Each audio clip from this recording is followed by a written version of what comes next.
spring, and it's been about 2 months since we installed this native wildflower garden, and it's definitely time for an update. So I'm gonna take you through that, plus a couple of other native wildflower areas, and we're gonna go make a trip to 2 different native plant nurseries because I need to fill in a couple little gaps, plus I'm gonna expand it some more because who doesn't love native wildflowers? Our native wildflower garden is looking gorgeous.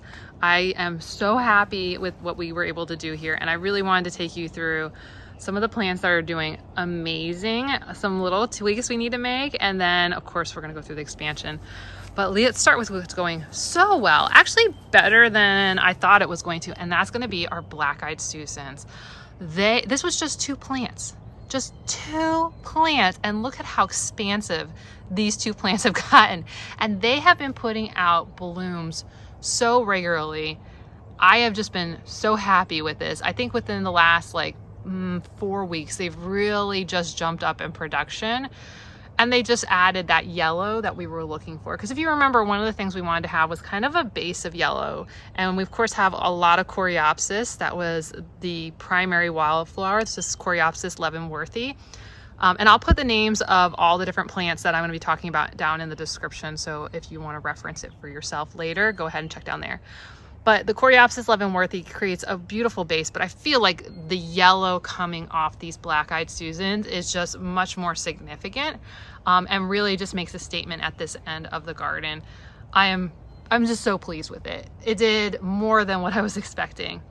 And behind it, that big old plant behind it, that is our native bees balm, also known as dotted horsemint. And you can see we are starting to get our first bracts, and this was a little bit sooner than I was even expecting. I thought we were going to just be more of this green for the season, because we're only in mid-April, and I just didn't expect us to already be getting bracts so soon. Now the cool thing is that I've been doing a lot of vegetable gardening, and depending on when this video comes out, it might be before or after my harvest video, but I'm about ready to start harvesting some of this because I want to start drying it out and using it as like an oregano or a tea substitute, probably more of an oregano substitute. I just haven't had time to go and harvest any of it. And I'm glad I didn't touch it too much because it looks like I'm going to get some more bracts up at the top of the bees balm really soon. So it's growing. You remember how small this was? Do you remember how small this was? And I would tell you the butterflies have really been enjoying this area, the bees also. But I would say the other plants actually have been more of their favorites than these 2.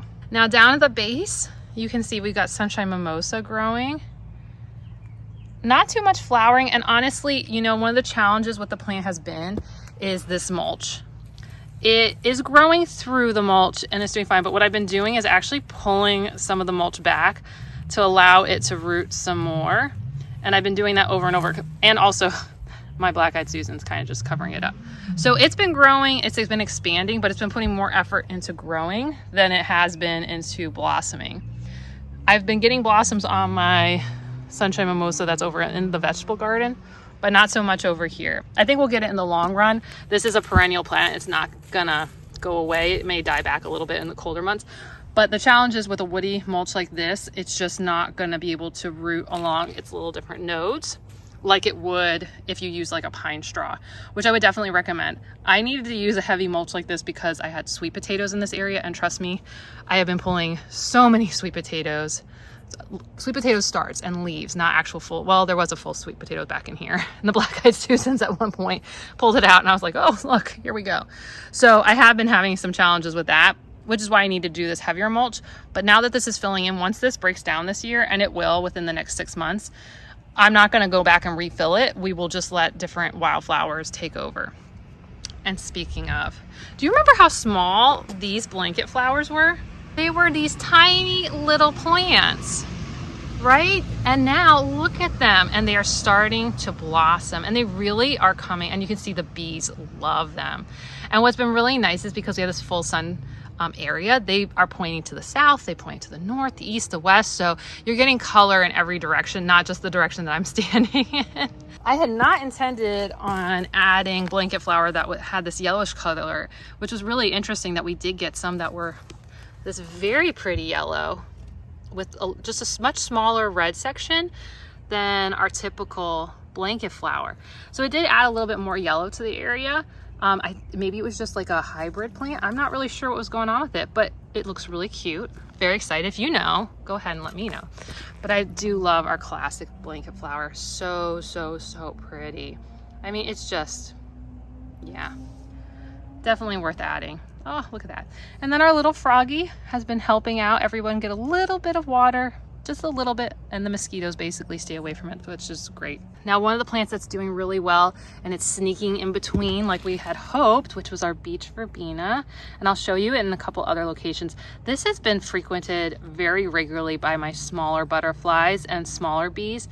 Usually I'll see things like my blue cassius butterflies hanging out on these.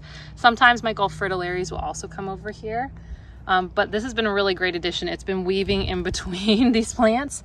But overall, this section has just really filled in very nicely.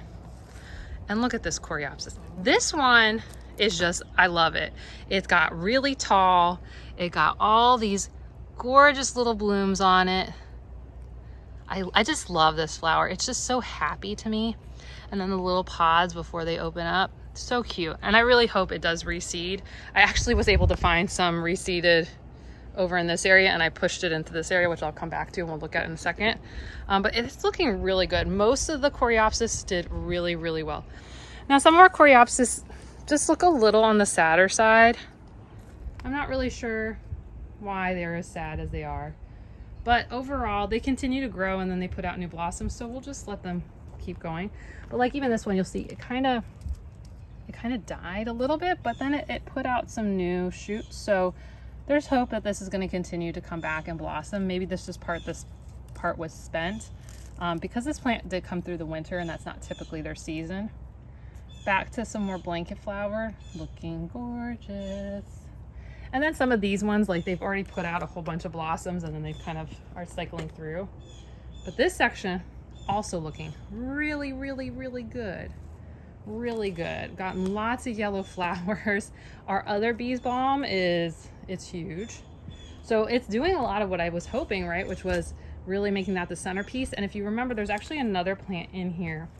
One that's very small still, and I gotta always sneak and find it. Where's that goldenrod? Oh, there it is. Beach verbena's hiding it. I don't know if you see it. It's very small. If you remember, these were literal dead sticks. But there it is. It is coming up very slowly.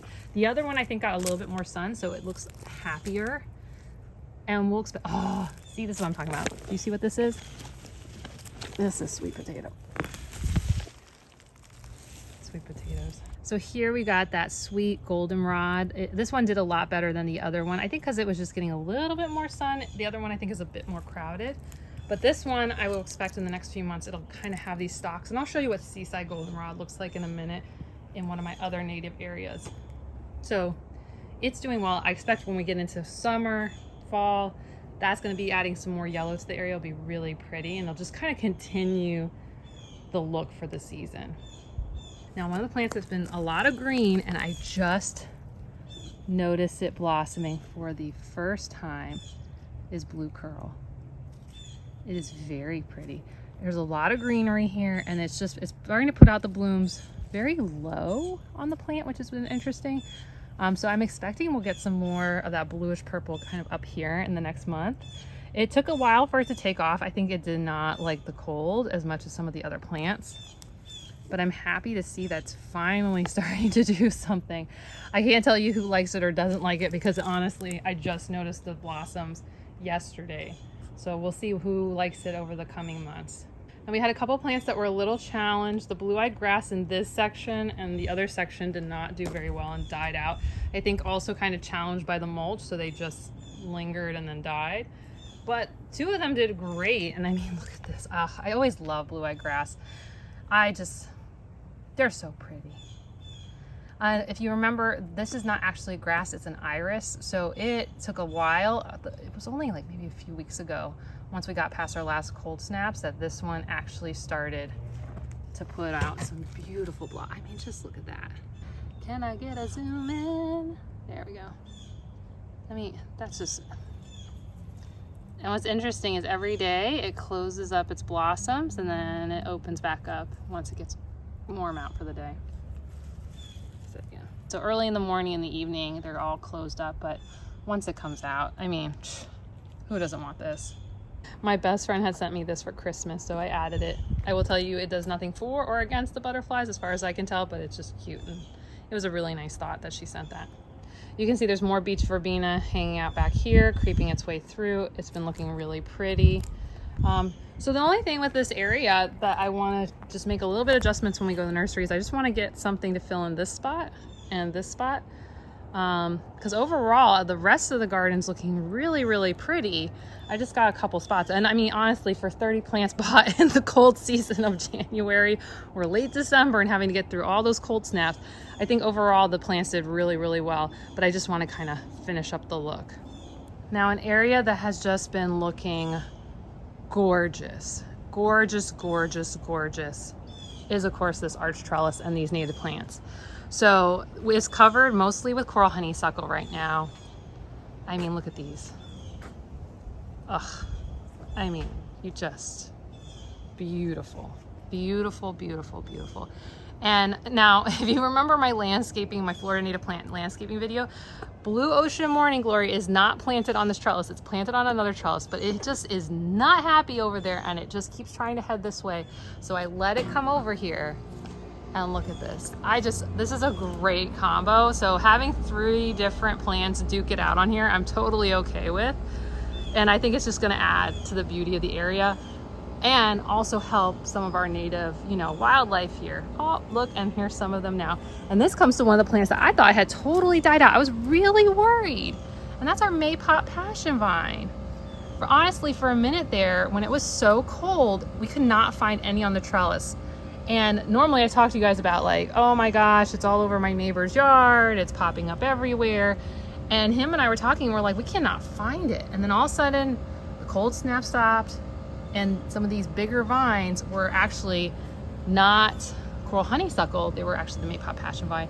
And here comes the return of so many Gulf fritillary caterpillars. Look at these guys. They're so cute. See, there they are. Touchy, touchy, touchy. And you can actually touch them. They are not, I know it looks like they're really pokey, but they're not. It's almost like touching like a fingernail. It doesn't actually hurt at all. Not that I sit here and touch them regularly, because I like to generally leave them alone. I'm very happy to see this return. And if you remember summer last year, this got those big, big, big, big flowers. So I'm really excited to see this turn into, you know, Blue Ocean Morning Glory, coral honeysuckle, and then those big Maypop Passionvine flowers. I think this is gonna just look so, so pretty. And then, surprisingly, I did not expect our Narrowleaf Yellowtop to already be blossoming, but it is. It has self-propagated over here. Mr. Cliff, my neighbor, has also taken some and put it in the backyard. So this is filled in beautifully. It continues to do a really good job. And all I do is prune it back off the sidewalk, and so it doesn't go too far into the walkway over here. But it's looking great. And you can see how even like the coral honeysuckles come down into the bush over here. Very cute looking.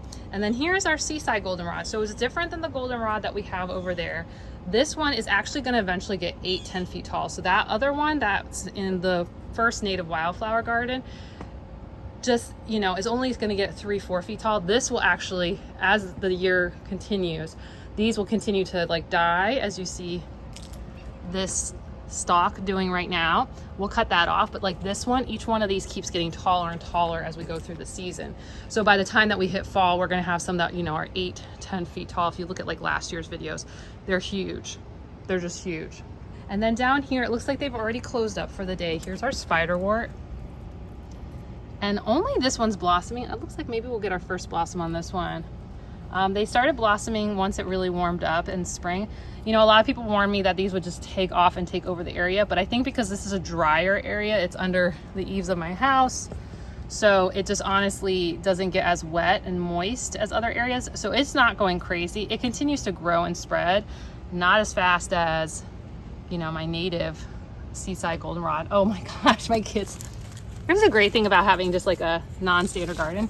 Great hiding places for Easter eggs. I had so much fun hiding these everywhere. Yellow with yellow flowers, pinks with pink flowers. Made it harder for them to find stuff, and it dragged out the Easter egg hunting a lot more, which was actually a good thing. The kids liked it way more. when I come out here in the morning, I mean, this is just always looking so pretty because those morning glories are just the purpley blue, you know, our Spiderwort having like more of a pale purple blue, the yellows of the goldenrod, the yellows of the yellowtop, the coral honeysuckle. This area is just coming together so pretty. The only thing I really want to do to adjust this area, and I'm not going to be doing it today, is just figure out some sort of plant right here just to protect some of the base plants, kind of, you know, as the guys mow the lawn through this area, you know, just kind of protect this so they don't accidentally weed whack and take it, which it might end up being this Narrowleaf Yellowtop because you can see it has grown in right here. So maybe I'll just let that fill in, or maybe I'll put something else. We'll see. And not as cute, not as sexy. We of course have some of our other native plants like Beautyberry, which have been done really well here. You can see here's the morning glory. It really, this area I'm realized, even though it does get about 6 hours of regular shade, it's just that full sun plants are just not as happy over here, like Blue Ocean Morning Glory, like our Scorpiontail, and the Pineland Lantana is actually doing pretty good. Oh, it's starting to blossom. Great. They just tend to not be as happy, and I'll probably find additional locations, and I'm going to probably convert this into like a semi-shade to full sun loving plants instead of what I got going on right here. But the Beautyberries look gorgeous. I mean, that one is doing more than I ever wanted it to do. And what's really cool, I know when we think native wildflowers, we're thinking really nice and tall, but look at these. The little bees like these ones. I just love this flower. It's so pretty. Oh my gosh, and I forgot to mention some of the really exciting things. There's things that, like, you know, we talk about native wildflower gardens and like I'm giving you an update on the plants. But honestly, there's been some really exciting things since I've given you the last update. And that has to do with our wildlife. There have been some really big changes when it's come to the wildlife in our garden this year. For one, for all the years I've lived here, I've never gotten them, and finally, by the coral honeysuckle and the firebush, finally have 3 separate sightings of a ruby-throated hummingbird. I am so excited. I have not had hummingbirds as long as I've lived here. There was only one potential sighting. And for any of you who are like, maybe it was a hummingbird moth, no, these were for sure hummingbirds.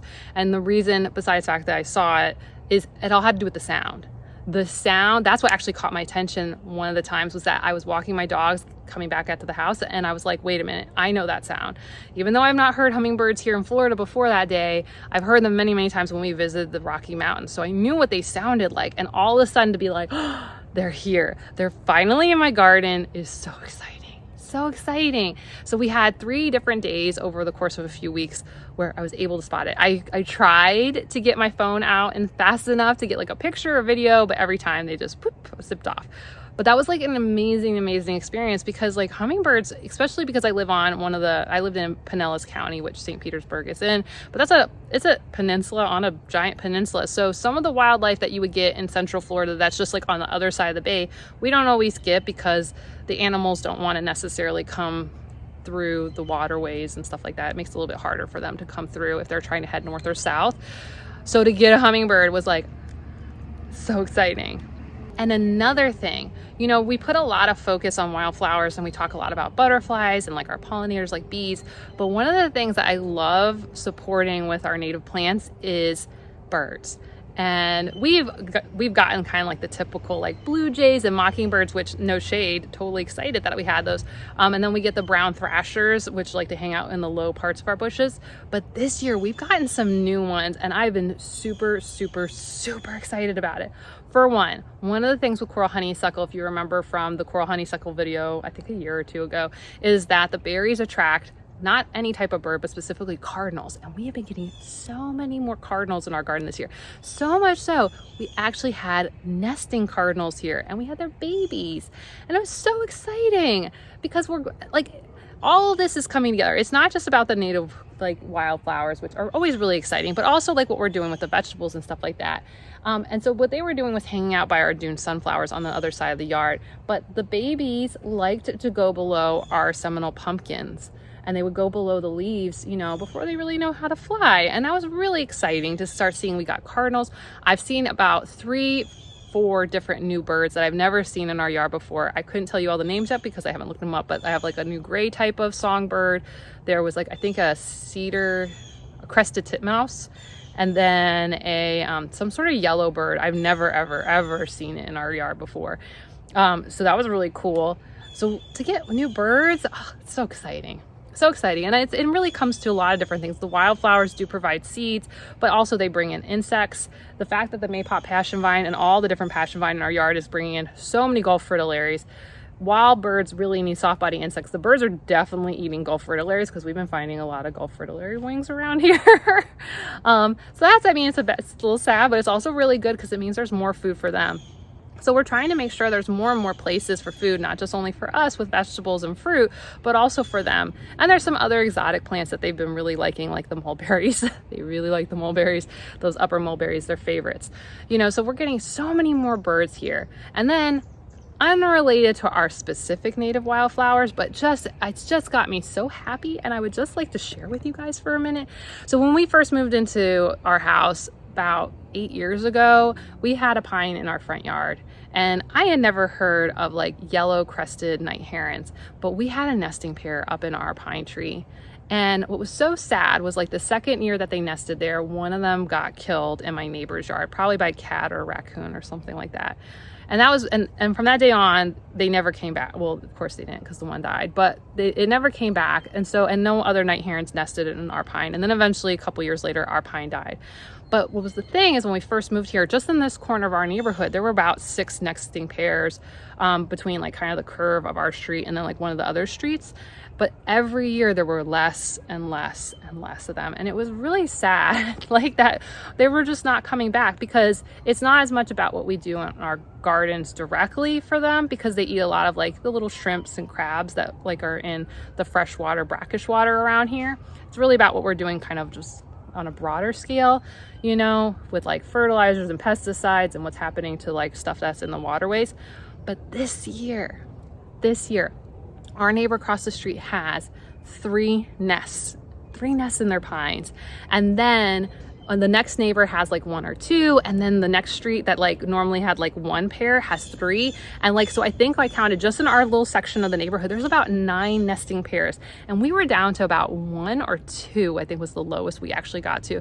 So to have 9 nesting pairs of night herons, it's got me super excited. I wish they would pick our pines. We still have a lot of pines left, even though we lost the one that's where the vegetable garden is. Like, it's a bummer because it died. I mean, like, it died. There was no bringing that back. But the fact that like, we're getting them back is super exciting. Really exciting stuff for our wildlife. It's really important to be part of that conservation corridor or be like the state park in your own neighborhood. So yeah. So it's really exciting to see that like the more that we're doing here, even though like sometimes we lose some bananas or sometimes we lose some of our vegetables, like all of it together is, you know, it's helping the wildlife. Okay, that was my really excited share. Now the areas that I really want to work on today is really this butterfly garden and this butterfly garden. There's a couple things going on here that I just feel like, besides the fact that we need to fill in these 2 spots, overall this is doing great. I don't really have much adjustment to make here other than those 2 plants. But back here, so when we look at these area back here, you know, we've got the beautiful firebush right here, which this one is filling in so pretty. This one gets a little bit more shade, so it's taking a minute to come back, but it's going to fill in throughout the rest of the season, and it's going to do a great job shading this wall. But the reality is this area back here, it's just, what is this? This is just boring. And we do sit at this window and we'll look out, and it's really cool to see the butterflies, you know, coming down to our wildflower garden. But this area, it would just be nice to have something right below this window. And I had limited options when I went and caught my native wildflowers in January, which isn't really surprising. But I want to go in and fill in this area a bit more. And there were some plants that I was hoping to get last time, but they just didn't have them in stock, which is okay. But now we're in spring, so a lot more stuff's in stock. So I want to try to go in and get some different, maybe wildflowers, maybe perennials. I'm debating, you know, back and forth on which one I want to go and do. And just a hop and a skip over from our native wildflower garden here is our Monarch Milkweed garden. And this one, I mean, it is beautiful. The porterweed, our native porterweed, has done an excellent job filling in and actually slowly pushing out. And this is where using that pine straw was really important. You know, we were able to allow these plants to self-seed and come back, which I'm really excited about. Our giant ironweed, look at this. This is gorgeous. It's doing a great job going up. Oh, and it looks like we got our first blooms. I'll take you in a second. We'll look at it. And then the other thing is we have our native swamp milkweed, which has come back a little. But of the 12 original plants, I think I only have about 4 that came back.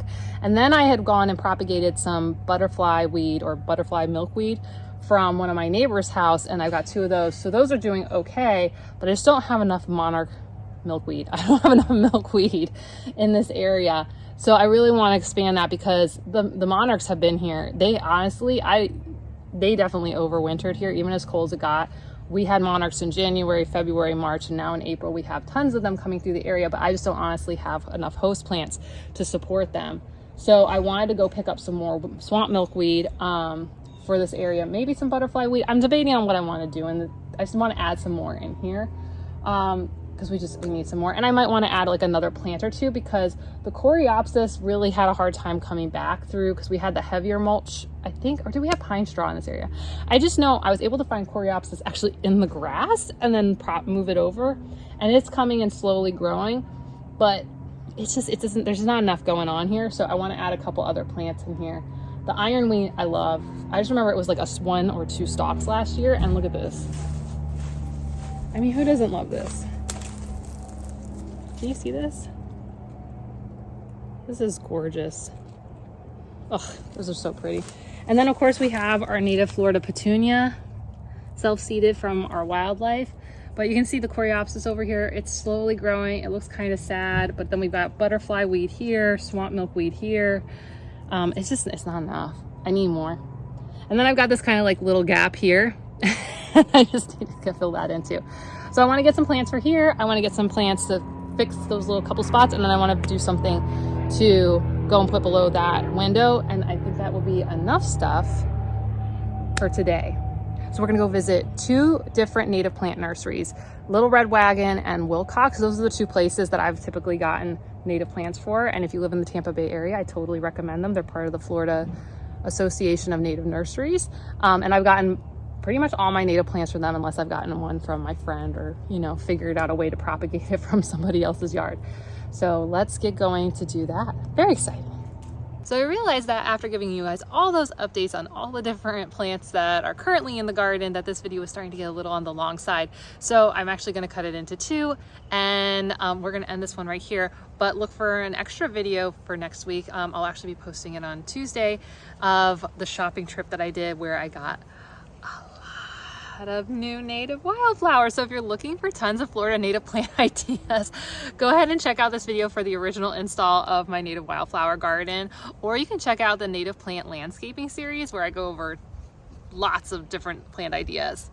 Okay, I'll see you soon. Bye.